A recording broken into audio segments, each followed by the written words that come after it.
Black Lives Matter. Facts don't matter.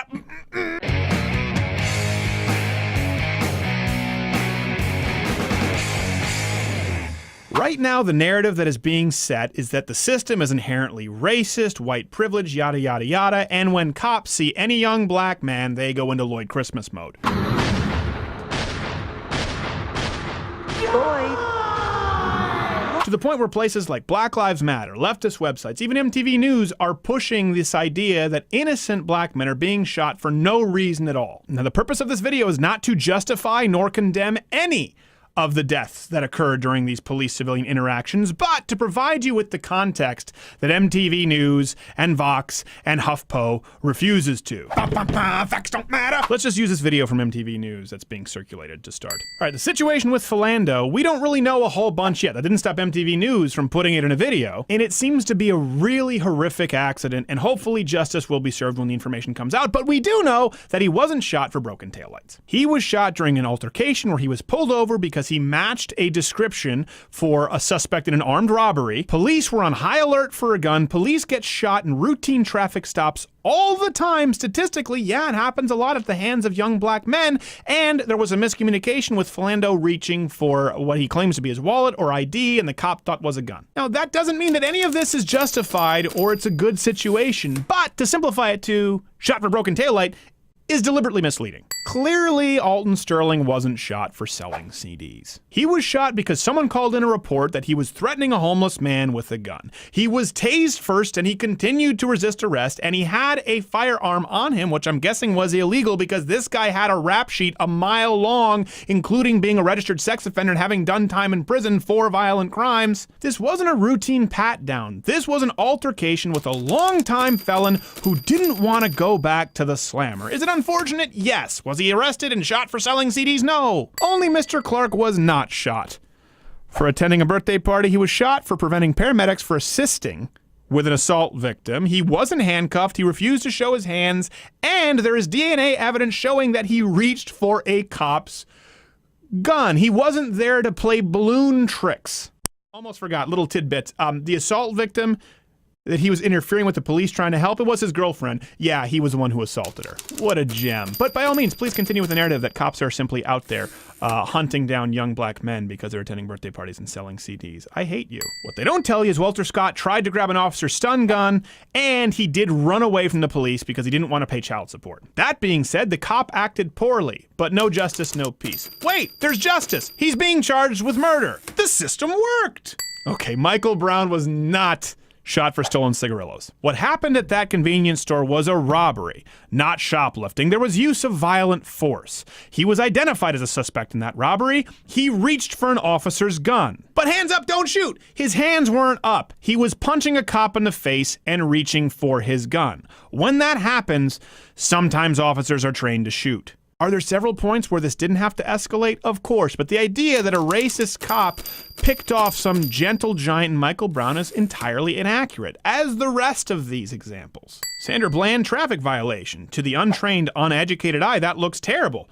She was murdered for a traffic violation? No, she was detained and she killed herself. A lot of people want to say it's a conspiracy. No. Third-party autopsy results revealed that, were consistent with that, and there was marijuana in her system. No, I'm not saying that all people smoking joints should go kill themselves. Just, if you're watching this, go get a snack. Again, he wasn't killed because his car broke down. This was a horrible situation with a cop who, by the way, was fired after. It's important to note that he was fired for not doing his job well. He thought a car was abandoned. It was 3:15 a.m., dark outside. Mr. Jones was there, and he did have a legal firearm, but you're a cop. You're looking into what you think is an abandoned car in the middle of the night, and all of a sudden, you're confronted with an armed subject. So the cop was fired, and it seems rightfully so, but try and think about this situation. He didn't go into it shooting a guy because he was black. He probably went into it a little bit nervous in a bad area of town at a dark time of the night, and he had stories in the back of his head from all of his friends in the force who had died, who made a wrong decision, guy pulls out a gun, they're dead, and someone has to go explain to their wife and kids why daddy's never coming home again. Again, he was fired, but let's try and see this as more than car broke down, he was shot because he was black.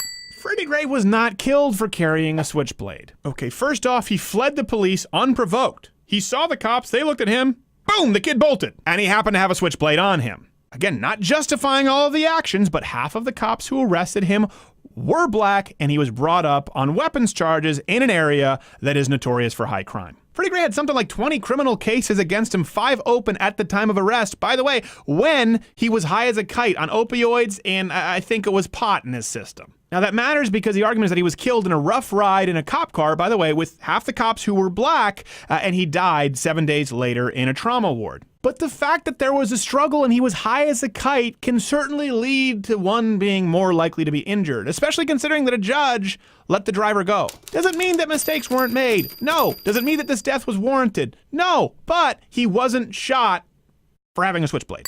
Sean Bell for leaving a bachelor party. Well, he was just enjoying his night. Except what actually happened is he left the club being patrolled by undercover cops. He made a run at the cops when they identified themselves openly as cops, and the members of his entourage were known felons. Dang, most bachelor parties just have male firefighter strippers. Female.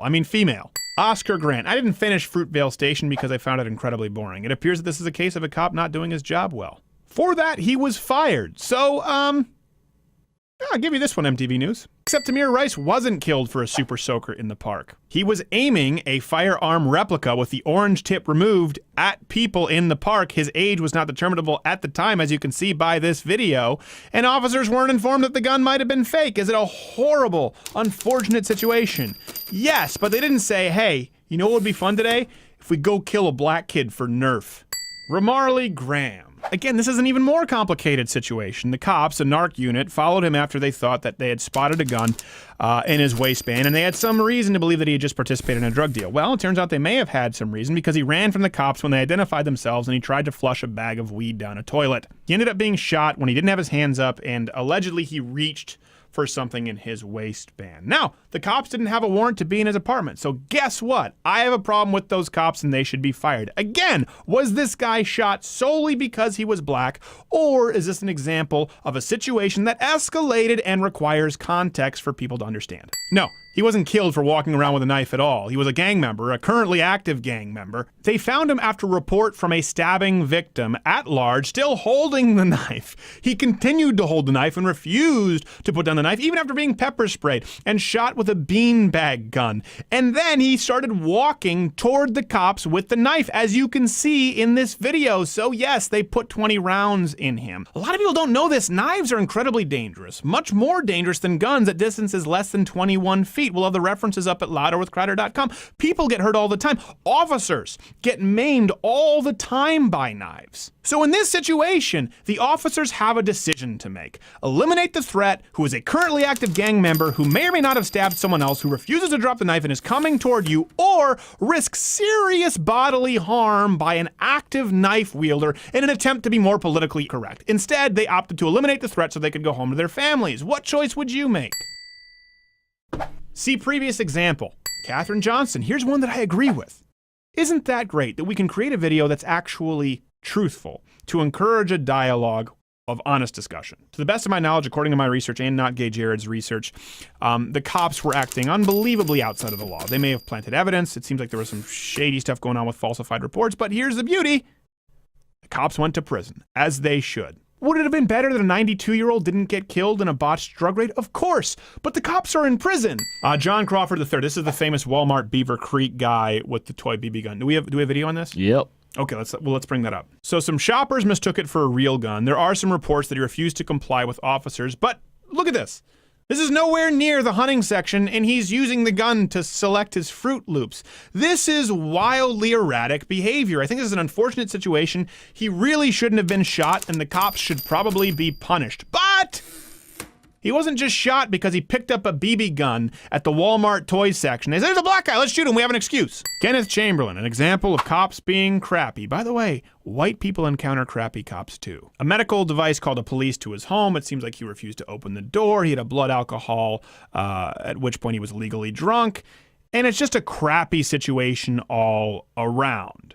Seems like bad cops. Can we find some common ground? Can we have a truthful discussion here? Eric Garner. Go back to my previous podcasts. I always maintained that the cops were unnecessarily rough with Eric Garner. But he was resisting arrests. He was big. They didn't kill him. The guy had a heart attack because he was so overweight. Still, The cop should be prosecuted. That cop that was raking his face into the sidewalk, I have a problem with him. That's an abuse of authority. Can we find some common ground, or do you still have to lie about everyone else? India Patey holding a fake gun. That's not what happened. It was 1:20 a.m. It was dark. Cops were investigating an unrelated case. They saw her getting into an argument with an unarmed person, and she threatened him with the gun. She then refused to comply with police officers and was shot as a result. Unfortunate, yes. An example of clear-cut racism? No, of course not. Well, nude and erratic is a very vague term, but the cop was black here, so yeah. Trayvon Martin for wearing a hoodie. Oh, thank you, Geraldo Rivera, for your misspeak, making this a meme for all time. No, he wasn't killed for wearing a hoodie. George Zimmerman, I've said it. He's a jackass, not a fan. He should have stood down. He didn't have to follow this kid. But when that situation escalates to the point where the kid is bashing your head into the concrete, here's the deal. Whenever you assault somebody that violently, you're forfeiting your right to live. People don't like to hear that, but here's the deal. If someone holds me at knife point or gun point or assaults me in the street or sucker punches me, you don't know what the intent is of that person. You don't know if they're simply trying to impress their friends or if it's some form of gang initiation or if they're a crazy person dead set on killing you. You don't know if they want your watch or they want your life. The second you escalate it to a point that is violent enough that could kill somebody, whether it's your intent or not, you forfeit your right to live. And that's what happened here. Tragic, yes, but this is not out of the ordinary. Again, the point of this video is not to justify all of the killings, nor is it to condemn all of the killings. I think if we're being honest, I've been fair and pretty reasonable. If you don't think so, let me know below. The point is that when it's Black Lives Matter, or MTV News, or HuffPo, or whatever the organization is that day, when they put out there this idea that cops in record numbers are simply killing black people because of a level of melanin in their skin for benign activities and no reason at all, what does that do? Well, it makes it okay to vilify cops. It makes it okay to dehumanize cops. And it makes it okay to treat them subhumanely. Because think about this for a second. If you genuinely believe, as many of the cop killers out there right now do, that officers are killing people for simple things like selling CDs, for going to a birthday party, well, of course you could justify it as your duty to kill police officers. And people have. My point is that if you are not honest, if you are simply using a false narrative to try and generate clicks, you then allow somebody to aim their latest outrage cannon at whoever subject you deem to be suitable. In this case, lately, unfortunately, it's been a lot of innocent police officers. Right before the Dallas shootings, if you watch this channel, I said, hey, if it gets to the point where it's more controversial to say wait for the facts than it is to demand the public lynching of officers, we have a problem. That video was released right before the Dallas shootings. I am telling you this right now. If we do not start having an honest conversation about what is going on, you are going to create an atmosphere that you can't take back and you will regret. That's the only purpose to this video. Hope it's been of use to you. Next one will have more immature wiener jokes. Hey, if you like this video, subscribe by clicking my face or go to louderwithcrowder.com for sources and references to all of the statements made on this video. Send me angry emails, I'll accept them, or you can click one of these videos next to me. One's playing in a one of them is a mystery box. Oh, what's that? This is the internet. Could be anything. Could be something fantastic. Could be something you've never seen before. Could scar you for life. Roll the dice.